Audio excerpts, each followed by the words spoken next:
লেখিকা মহুয়া রায়ের বাঁচার লড়াই। না না না, এই বাড়িটা পচা, এখানে আমি থাকবো না। 5 বছরের মেয়েটার কান্না মেশানো আকুতি চলছে মায়ের কাছে। ওর ভালো নাম লিলি, লিলি দত্ত, কিন্তু ওর মা ওকে লালি সোনা বলে আদর করে। মা দীপা মেয়েকে বোঝানোর চেষ্টা করছে, লিলি সোনা মা আমার, এমন করে না সোনা, এই বাড়িটাও কয়েকদিনের মধ্যে তোমার ভালো লেগে যাবে, আমাকে একটু সময় দাও মা। লিলি ঠোঁট ফুলিয়ে বলল, এই বাড়িটা পচা, এখানে রাক্ষস আছে। গত 1 মাসে লিলি একটুও বাড়িটাতে মন বসাতে পারেনি। দীপা বুঝতে পারছে ওদের সাজানো গোছানো সুন্দর ফ্ল্যাটটা ছেড়ে এসে লিলির ছোট্ট মনের ওপর কি চাপ পড়ছে। শুধু তো ফ্ল্যাট ছেড়ে আসা নয়, তার আগে যে আরও কত বড় ঝড় গেছে দীপা আর লিলির ওপর দিয়ে। না, শুধু দীপা আর লিলি নয়, সেই ঝড়ের দাপটে আরও একজন কাবু হয়ে গেছে। সেও তো এসেছে লিলির ভাষায় এই পুরনো পচা বাড়িটায়। সে অবশ্য মনুষ্যত্বের প্রাণী। সে একটি বিড়াল, নাম মাজু। মাজু বেচারাও বড্ড কাতর হয়ে পড়েছে। আহা বেচারা মাজু, কী বা বোঝেও, ভাবল দীপা। দীর্ঘশ্বাস পড়ল ওর। মাজু বসে আছে লিলির সাথে বিছানাতেই। বিষণ্ণ সন্ধ্যা নামছে বাইরে। দীপা লিলি আর মাজুকে ছেড়ে উঠে পড়ল খাট থেকে। সব ঘরের আলোগুলো জ্বেলে দিয়ে রান্নাঘরের দিকে গেল। মেয়ের সামনে সবসময় স্বাভাবিক থাকলেও একলা হলে দীপার চোখের জল বাদ মানে না। গত 1 মাস ধরে লিলিকে নিয়ে, মাজুকে নিয়ে আর নিজেকে নিয়ে দীপার বিপন্নতার শেষ নেই। বাড়িটা দীপার বাবার বাড়ি, তবে দীপা নিজেও মাধ্যমিকের পর এ বাড়িতে কম থেকেছে। কলকাতায় মামার বাড়িতে থেকে পড়াশোনা করেছে। রেজাল্ট ভালো ছিল বলে ভালো স্কুলে পড়ার স্বপ্নটা সফল হয়েছিল ওর। শ্রীপল্লী নামের মফস্বল শহরটার সীমানায় বলতে গেলে বাড়িটা। বাবা নেই দীপার, তাও বছর 2 হয়ে গেল। আর মা দীপার দাদার কাছে থাকতেন জামশেদপুরে, তাও হয়ে গেল বেশ কয়েক মাস। এ বাড়ির তালাগুলোর ডুপ্লিকেট চাবি দীপার কাছে থাকে। রান্নাঘরে ঢুকতে ঢুকতে দীপা ভাবল, ভাগ্যিস আমার কাছে এ বাড়ির চাবি ছিল, না হলে তো সেই গল্ফ গ্রিনের ফ্ল্যাটেই থাকতে হতো, কিংবা জামশেদপুরে দাদার কাছে গিয়ে উঠতে হতো। কিন্তু দীপার এখন যে কারো মুখোমুখি হতে ভালো লাগছে না। দীপা লোকচক্ষুর আড়ালে থাকতে চায় যে এখন। লিলির খাবার তৈরি করতে হবে। মায়ের দেওয়াল আলমারিতে রেখে যাওয়া বাসন কোসন দিয়ে যথেষ্ট কাজ চলে যাচ্ছে দীপার। গ্যাস ওভেনটা ছিল, দীপার মায়ের গ্যাসের বইটাও ছিল আলমারিতে। গ্যাসের কানেকশন ছাড়েনি ওর মা, এই যা রক্ষে। নতুন গ্যাস সিলিন্ডার পেতে অসুবিধা হয়নি। লিলির জন্য ম্যাগি সেদ্ধ বসিয়ে মাজুর জন্য দুধ তুলল দীপা নির্দিষ্ট একটা বাটিতে। ম্যাগি সেদ্ধ করার জলটার থেকে ধোঁয়া উঠছে। দীপারও বুকের মধ্যে উত্তপ্ত লাভাস্রোত। অভিমানের নাকি ক্রোধের বুঝতে পারছে না দীপা। সে শুধু জানে তাকে এখন অনেক লড়াই করতে হবে। বিজন দত্ত মানে দীপার স্বামী 1 মাস আগে পুলিশের জালে ধরা পড়েছে। একটি মোটামুটি ভালো কোম্পানির উচ্চপদস্থ চাকুরে ছিল বিজন দত্ত। রোজগার তার ভালোই, দীপাও চাকরি করে, ওদের কোনো অভাব ছিল না। সুন্দর সাজানো সংসারটা কবে থেকে যেন এক ভয়ানক কীটদষ্ট হলো। হয়েছিল কি, বেশ কয়েক মাস ধরে দীপা লক্ষ্য করছিল বিজনের আয় কেমন লাফিয়ে লাফিয়ে বৃদ্ধি পাচ্ছে। বিজনকে প্রশ্ন করে এই রোজগার বৃদ্ধির যুক্তিযুক্ত কোনো কারণ খুঁজে পায়নি দীপা। তার ফলে ওর মনে সন্দেহ দানা বাঁধতে থাকে। প্রায়ই মোটা মোটা খাম আসে বিজনের ব্রিফকেসে চেপে। সেগুলো স্থান পায় বিজনের আলমারিতে। দীপাদের একখানা গাড়ির জায়গায় 2টো গাড়ি হয়েছে। বিজন সম্প্রতি একখানি বাংলো কিনবে বলে মনস্থ করেছিল। দীপা নিজেও চাকুরে এবং চোখ কান খোলা। প্রথম দিকের অবাক ভাবটা ততদিনে অন্তর্হিত হয়েছে ওর। ওই টাকার খাম দীপা না ছুলেও তার গায়ে দুর্নীতির স্পষ্ট দুর্গন্ধ পেয়েছে। শান্ত স্বভাবে দীপা ক্ষিপ্ত হয়েছে স্বামীর ওপর, কারণ সে বিজনকে ভালোবাসত তখনও। বিজনের পদস্খলন দীপাকে শঙ্কিত করেছে যত, দুঃখ দিয়েছে ঠিক ততটাই। দীপা স্বামীকে বোঝাতে চেষ্টা করেছে, পায়ে ধরতে বাকি রাখেনি। বলেছে, আমাদের তো কোনো অভাব নেই, তাহলে কেন, কিসের জন্য তুমি অসৎ পথের ঠিকানা খুঁজে নিলে বিজন? বলেছে, তোমার একটি সন্তান আছে বিজন, তুমি বাবা, তুমি তোমার মেয়ের রোল মডেল। ভাবো বিজন, তোমার লিলি যেদিন জানবে তুমি অসৎ সেদিন। বিজন তখন দামি গ্লাসে বিদেশি মদ ঢালতে ঢালতে বউকে থামিয়ে বলেছে, আমি তো আমার প্রিন্সেসকে রাজকন্যার মতো সুখে রাখবো বলেই। বিজনের কথার শেষটুকু শোনার প্রবৃত্তি হয়নি দীপার। সরে গেছে সে স্বামীর সম্মুখ থেকে। তারপর এলো সেই ঘণ্টা। বিজনের সাথে দীপার সম্পর্ক ততদিনে তিক্ততার শেষ পর্যায়ে পৌঁছেছে। তবুও দীপা চেষ্টা ছাড়েনি। বিজনের সেদিন মদ্যপানের মাত্রাটা একটু বেশি হয়েছিল বটে। অফিস থেকে ফিরতে রাত হয় ওর কোনো কোনো দিন। অনেক দিন বাইরে থেকে ডিনার সেরেও ফেরে বিজন। একটি রিয়েল এস্টেট কোম্পানির মার্কেটিং ডিভিশনের মাথা সে। কোম্পানিটির বিবিধ কাজ, যেমন বাড়ি তৈরি করে বিক্রি করা, আবার কেউ জমি কিনতে চাইলে তার সন্ধান দেওয়া, ইচ্ছুক ক্রেতাকে জমি কিনতে সাহায্য করা, এমনকি এই কোম্পানিটির পক্ষ থেকে কিনে রাখা জমিও প্লট করে বিক্রি করা হয়। জমির মাপ করিয়ে প্লট তৈরি, বাড়ির প্ল্যান করা, কর্পোরেশন থেকে প্ল্যান স্যাংশন করিয়ে আনা, এরকম হাজারটা কাজের সাথে কোম্পানিটি যুক্ত। সেখানে বিজন দত্ত চাকুরিরত। দৈনিক হাজার রকম কাজ সামলায়, নানা মিটিং থাকে তার। যাই হোক, সেদিন বাড়ি ফিরে ফোনে কারোর সাথে যেন প্রচণ্ড কথা কাটাকাটি চলছিল বিজনের। বিজন বলছিল, কি করবেন কি? কিচ্ছু করতে পারবেন না। বেশ করেছি, হ্যাঁ হ্যাঁ বেশ করেছি। একই জমি আমি দুজনকে বেচেছি, বেশ করেছি। আরে আমাকে টিকি ছোঁয়াও তোমার সাধ্যের বাইরে। দীপা কথাগুলো শুনতে শুনতে দিশাহারা হয়ে যাচ্ছিল। লজ্জায় ঘৃণায় ওর মনে হচ্ছিল তক্ষুনি বিজনের বিরুদ্ধে একটা ব্যবস্থা নিতে হবে। ও আগুন ঝরা চোখে তাকিয়েছিল স্বামীর দিকে। কিছু একটা বলতে শুরু করেছিল দীপা, কিন্তু কথা শেষ করতে পারেনি। ততক্ষণে সপাটে থাপ্পড় মেরেছে বউয়ের গাল লক্ষ্য করে বিজন। তারপর মুখ বিকৃত করে বলে উঠেছে, বেশি সতীপনা করতে এসেছো তাই না? সতীপনা ঘুচিয়ে দেব একেবারে। আমার কাজকর্মে মাথা গলাবে না অনেকদিন বলেছি তোমাকে, অনেকবার সাবধান করেছি, তাও আবার। দীপা আচমকা আক্রমণে যন্ত্রণায় কাতরে উঠেই চুপ করে গেছে। ততক্ষণে ওর চোখ পড়ে গেছে লিলির দিকে। মেয়েটা দরজার পর্দা ধরে দাঁড়িয়ে। প্রচণ্ড ভয়, বিস্ময়, নিরাপত্তাহীনতা ফুলের মতো লিলিকে ততক্ষণে বিশাল হা করে গিলতে শুরু করেছে। লিলির গোলাপি ঠোঁট দুটোতে ফোপানের চিহ্ন। বিজনের চোখ তখন তার আদরিনী প্রিন্সেসের দিকে নেই যদিও, কিন্তু দীপা তো মেয়ের থেকে মুখ ফিরিয়ে নিতে পারবে না। সুতরাং নিজের সেই মুহূর্তের অনুভূতিগুলোকে গলা টিপে মেরে এক ছুটে দীপা তার লিলিকে নিজের বক্ষপুটে ধারণ করে ওর মাতৃত্ববোধের সবটুকু নিংড়ে দিয়ে মেয়ের ফোপানিটাকে বিলীন করে দিতে ব্যস্ত হয়ে গিয়েছিল। বিজনের আর দীপার বিছানা আলাদা হয়েছিল আগেই। এবার দীপা নিজের মন থেকে বিজনকে নির্বাসিত করল। সেই রাতে দীপা সারা রাত নিজের মনটার আনাজ কানাজ তন্ন তন্ন করে খুঁজে চলেছিল বিজনের জন্য ওর ভালোবাসার লেশ মাত্রেরও সন্ধান পাওয়া যায় কিনা বুঝতে। না, ক্রমাগত বিজনকে বুঝিয়েও সৎপথে ফেরাতে অসমর্থ হয়ে স্বেচ্ছায় ও দুরন্ত গতিতে বিজনের আরও পঙ্কিল আবর্তে নিমজ্জিত হওয়ার প্রবণতা উপলব্ধি করতে করতে কবে কখন যেন দীপার মন থেকে স্বামীর প্রতি শ্রদ্ধা, সম্মানবোধ আর ভালোবাসা উবে গেছে নিঃশব্দে। পরিবর্তে বিজনের প্রতি প্রচণ্ড ঘৃণায় দীপার তখন মিশা যাচ্ছে। সারা রাত অনেক চোখের জল ফেলে দীপা সিদ্ধান্ত নেয় সে বিজনকে ছেড়ে দেবে, তবে তার আগে তাকে একটা শিক্ষা দিয়ে যাবে। নিজের সিদ্ধান্ত অটল দীপা পরদিন ভোরবেলা উঠে প্রথমে বিজনের শোয়ার ঘরে ঢোকে। বিজনের অবশ্য তখন ঘুমের আঠায় চোখ এঁটে আছে।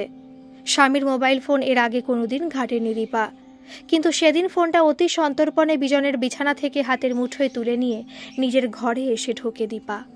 সম্পূর্ণ আন্দাজের ওপর ভর করে অতি দ্রুত গতরাতে আসা শেষ 3-4টি ফোন নম্বর টুকে রাখে এক টুকরো কাগজে।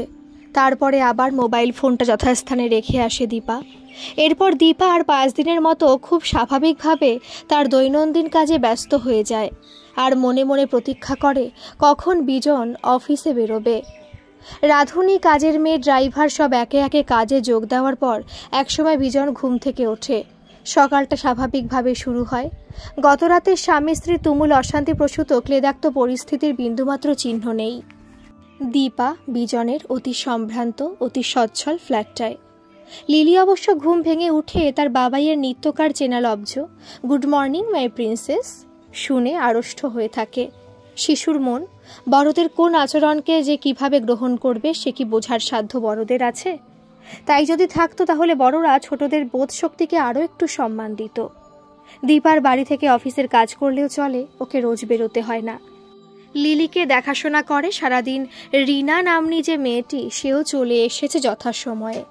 দীপা দাঁতে দাঁত চেপে বিজনের বাড়ি থেকে বেরোনোর অপেক্ষায় থেকে থেকে একসময় সে কাঙ্ক্ষিত সময়টির দেখা পেল। লিলি তখন তার রিনা দিদির সাথে খেলছে ড্রয়িং রুমে বসে। দীপা দ্রুত হাতে টুকে রাখা ফোন নম্বরগুলোর একটায় ফোন করলো। ফোনটা বেজে বেজে থেমে গেল। দ্বিতীয় নাম্বারটায় ফোন করতে একজন ভদ্রমহিলা ফোন ধরে জড়ানো গলায় হ্যালো বলতে দীপা ফোন কেটে দিল। ভ্রুর মাঝে ভাঁজ ফেলল দীপা। একটা দীর্ঘশ্বাস পড়ল। মনে মনে বলল, না, জানিয়ে ভেবে আর লাভ নেই, তার ভেবে মনকে ভারাক্রান্ত করব না। বিজন নষ্ট হয়ে গেছে, সম্পূর্ণ নষ্ট পুরুষ একটা। একে সংশোধন করা যাবে না, এর জন্য উপযুক্ত শাস্তি বিধানের ব্যবস্থা করতে হবে। সংগ্রহ করা তৃতীয় ফোন নাম্বারের সংখ্যাগুলোতে আঙুলের দ্রুত স্পর্শ দিতে দিতে দীপা গভীরভাবে মনে করবার চেষ্টা করেছিল গত রাতে যে লোকটার সাথে জমি বিক্রি সংক্রান্ত ব্যাপারে বচসা হয়েছিল, তাকে যেন একবার কি নামে সম্বোধন করেছিল বিজন। মনে পড়ছে না, কিছুতেই মনে পড়ছে না দীপার। স্মৃতি তোলপাড় করছে যখনও ফোনটা এক ভদ্রলোক ধরলেন, ভারী গলায় বললেন, হ্যালো। দীপার মুখ ফসকে বেরোলেন, আপনি কি মাইতি বাবু বলছেন? মনে পড়েছে দীপার, শেষ মুহূর্তে মনে পড়েছে গত রাতে বিজন বলেছিল, আরে আপনার মতো কত মাইতি বাবু চেষ্টা করেও আমার টিকি ছুঁতে পারেনি। ফোনের ওপ্রান্তের ভদ্রলোক বললেন, হ্যাঁ, আমি কিশোর মাইতি, আপনি কে? দীপা এক নিঃশ্বাসে বলল, আপনি আমাকে চিনবেন না, আমার নাম দীপা, দীপা দত্ত। দুর্ভাগ্যবশত আমি বিজন দত্তর স্ত্রী। বিজন দত্ত নামটা কানে যেতেই কিশোর মাইতি প্রচণ্ড ক্ষেপে গিয়ে বলে উঠলেন, ও সেই জোচ্চোরটা এখন বউকে দিয়ে ফোন করিয়ে কি নিজের জোচ্চুরির সপক্ষে কোনো যুক্তি দিতে চাইছে? কোথায় ওই বিজন দত্ত? দিনও নাকি ফোনটা। আমার কাছে ভাওতা দিয়ে জাল দলিলপত্র দেখিয়ে একবার বিক্রি হয়ে যাওয়া জমি আবার বিক্রি করেছে ওই বিজন দত্ত। ওদের কোম্পানির এই জাল কারবার আমি সকলের চোখের সামনে আনব। বিজন দত্তর কোমরে দড়ি পড়াতে না পারলে আমার নামও কিশোর মাইতি নয়। বয়স্ক মানুষ, নিশ্চিত কিশোর মাইতি। হাঁপাতে লাগলেন ফোনের ওপ্রান্তে। এতগুলো মন্দ কথা নিজের স্বামীর সম্বন্ধে, নিজের সন্তানের বাবার সম্বন্ধে শুনেও দীপার এতটুকু রাগ দুঃখ হলো না। দীপা নিজেই আশ্চর্যান্বিত হয়ে গেল, অনুভব করলো রাগ নয়, প্রচণ্ড একটা ঘৃণাবোধ ওকে ধীরে ধীরে অবশ করে দিচ্ছে। এই ঘৃণা বিজন দত্তর প্রতি, এই ঘৃণা নিজের প্রতিও, কারণ বিজন দত্তর সাথে এখনও এই মুহূর্তেও আইন মোতাবেক দীপার সম্পর্ক আছে। হঠাৎ মনের মধ্যেকার ওই অবশ ভাবটা ঝেড়ে ফেলে দীপা শান্ত স্থিত স্বরে বলল, কিশোর বাবু, আপনার একটু ভুল হচ্ছে, আমি বিজন দত্তর স্ত্রী বটে, তবে ওর হয়ে কিছু বলার জন্য আমি ফোন করিনি। আপনার মতো আমিও চাই বিজন দত্ত তার কৃতকর্মের জন্য যথাযোগ্য শাস্তি পাক, কিন্তু সে ব্যাপারে পদক্ষেপ নিতে দেরি করলে চলবে না। অত্যন্ত দ্রুততার সাথে আপনাকে এগোতে হবে। মাইতিবাবু খানিকটা হকচকিয়ে গেলেও সামলে নিলেন নিজেকে। তারপর বললেন, হ্যাঁ হ্যাঁ, আমি বসে থাকার মানুষ নয়, বসে থাকবো না। বিজন দত্ত ঘুঘু দেখেছে, ফাঁদ দেখেনি। আমি কিশোর মাইতি, ওকে তাই দেখিয়ে ছাড়ব। দীপা বলল, যা করার একটু তাড়াতাড়ি করবেন। ফোনটা কেটে দিয়ে দীপা বিজনের ঘরে ঢুকল। তার আলমারিতে জাতীয় অসৎ কাজের আর কোনো নমুনা দেখতে পাওয়া যায় কিনা তা বোঝার উদ্দেশ্যে আলমারিটার চাবির খোঁজে সে ঘরের টেবিলের ড্রয়ার, বিজনের বালিশের নিচ, দেওয়াল, আলমারির তাক তন্ন তন্ন করে খুঁজল। তবে ও চাবি দীপা পেল না। অবাক হয়েও তখন ভাবছে, কবে থেকে বিজন নিজের আলমারির চাবিটা পর্যন্ত বাড়িতে রাখার সৎসাহস হারিয়ে ফেলল। চাবিটা তো ড্রয়ারেই থাকতো না। আর কাল বিলম্ব করা চলে না বিবেচনা করে দীপা দ্রুত প্রস্তুত হয়ে নিল। তাকে এখন থানায় যেতে হবে। তারপরের ঘটনা বলি এরকম। স্থানীয় থানার বড়বাবু দীপার অভিযোগ গ্রহণ করলেন, তবে তিনি ততক্ষণে মনে মনে ভারী অবাক হয়েছেন। বড়বাবু তো কম দিন চাকরি করছেন না, সুতরাং মানব চরিত্রের ধরন ধারণ তিনি কিছু কম চেনেন না। কিন্তু দীপার মতো এমন বলিষ্ঠ চরিত্রের মহিলা তিনি দেখেননি। দীপার লিখিত অভিযোগটি পাঠ করে দারোগাবাবু যার পরনাই অবাক হলেন। একজন স্ত্রী তার স্বামীর বিরুদ্ধে অভিযোগ জানাচ্ছে, কিন্তু সে অভিযোগ তার ব্যক্তিগত হেনস্থা কিংবা তার প্রতি স্বামীকৃত অত্যাচার ইত্যাদি বিষয় নয়। বরং দীপার অভিযোগ তার ঠক স্বামীর বিরুদ্ধে। বিজন দত্ত লোকটা কোথায় চাকরি করে, কি পদে বহাল, সম্প্রতি কাকে কিভাবে একবার বিক্রি হওয়া জমি দ্বিতীয়বার বিক্রি করেছে ইত্যাদি বক্তব্য লিখিতভাবে জমা দিতে দিতে দীপা বড়বাবুকে বলল, জরুরি ভিত্তিতে বিষয়টা দেখবেন স্যার। বড়বাবু দীপার দিকে চোখ তুলে গম্ভীর স্বরে বললেন, পুলিশকে দায়িত্ব শেখাবেন না, অভিযোগের গুরুত্ব বুঝে ঠিক ব্যবস্থা নেওয়া হবে। তারপর মাত্র 2 দিন গেল, আর তারপর বিজন দত্তকে পুলিশ ধরল তার অফিস থেকে। কোম্পানির মালিক অবশ্য পুলিশের জালে ধরা পড়েনি, তার কারবারে কোথাও গলদ ধরা পড়েনি। সে সব রকম ব্যবস্থা করেই না ব্যবসা করতে নেমেছে। কিন্তু বিজন দত্তর নামে আরও একটি অভিযোগ অন্য থানায় জমা পড়েছে যে কিশোর মাইতি অভিযোগ জানিয়েছেন। সুতরাং বিজন দত্তকে পুলিশ আটক করল। দীপা হাজার চেষ্টা করেও নিজের মা দাদাকে মুখ ফুটে বলতে পারেনি বিজনের কুকীর্তির কথা। আপনজনদের বলতে দীপার কোথায় বেঁধেছে তা বলতে গেলে বলা চলে দীপার অহংয়ে বেঁধেছে। দীপার বারবার মনে হয়েছে, আমার স্বামী একজন নষ্ট মানুষ, তার মনে লোভের পোকা বাসা বেঁধেছে। আমার স্বামী লোকটা সহজে বড়লোক হওয়ার পঙ্কিল পথটা খুঁজে নিয়েছে, আর এই পথে পা রাখা মাত্র আরও শতেক মন্দ স্বভাব মানুষটাকে শতহাতে জড়িয়ে ধরেছে। এই কথাগুলো বলার সাথে সাথে তো এও বলতে হবে, আমি এখন ওই মানুষটার সাথে এক ছাদের তলায় বাস করি, আর সেইটাই হয়েছে দীপার যন্ত্রণার বিষয়। বিবাহ বিচ্ছেদ এক দীর্ঘমেয়াদী পর্ব। আইনের বেঁধে দেওয়া পথ অতিক্রম করে সেখানে পৌঁছতে হয়। সেই পথ পরিক্রমার জন্য দীপাকে প্রস্তুতি নিতে হবে, কিন্তু তার আগে দীপা যা তার কর্তব্য মনে করেছে তাই করেছে। বিজন দত্তের নামে পুলিশে অভিযোগ দায়ের করেছে। যথারীতি পুলিশ কার অভিযোগের ভিত্তিতে তাকে আটক করল তা বিজন দত্তর বুঝতে বাকি থাকেনি। দীপা যে তার বিরুদ্ধে অভিযোগ জানিয়েছে, বিষয়টা হজম করতে বিজনের ভীষণ রকম সমস্যা হয়েছে। বিজনের আঁতে ঘা লেগেছে। হায় রে পুরুষ, কোথায় অন্যায়ের ভারে মানুষ হিসেবে নত হয়ে থাকবে বিজন, তা নয়, পরিবর্তে সে স্ত্রীর দুঃসাহসের পরিমাপ নিতে ব্যস্ত হয়ে উঠেছে। এদিকে আজকের যুগ তো ইলেকট্রনিক মিডিয়ার যুগ। কোথা থেকে কিভাবে যে সংবাদ মাধ্যমগুলো আজ পেয়ে গেছে বিজনের জালিয়াতির খবর, তা কে জানে।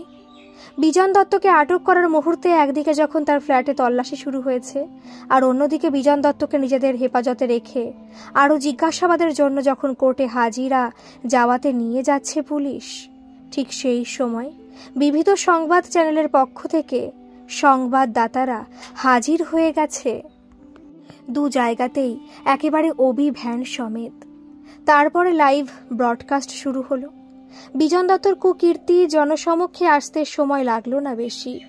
ওদিকে ব্রেকিং নিউজে দেখা যাচ্ছে বিজন দত্ত পুলিশ ভ্যানের মধ্যে থেকে গলার শিরা ফুলিয়ে সংবাদ সংগ্রহকারীদের উদ্দেশ্যে বলছে, আমার কোনো দোষ নেই, আমার চরিত্রহীনা স্ত্রীর কীর্তিকলাপ আমি ধরে ফেলেছিলাম, তাই সেভাবে মিথ্যে ফাঁসালো আমায়। আর এসবের মাঝে দীপা তখন একা লিলিকে নিয়ে দাঁড়িয়ে, যেন তার জীবনটাকে তছনছ করে ধুলোয় মিশিয়ে দেওয়ার প্রচণ্ড ক্ষমতা সম্পন্ন এক টর্নেডোর সামনে দাঁড়িয়ে এক অসম লড়াইতে নেমেছে। ফোন ফোন ফোন, সারাক্ষণ তার ফোন বাজছে।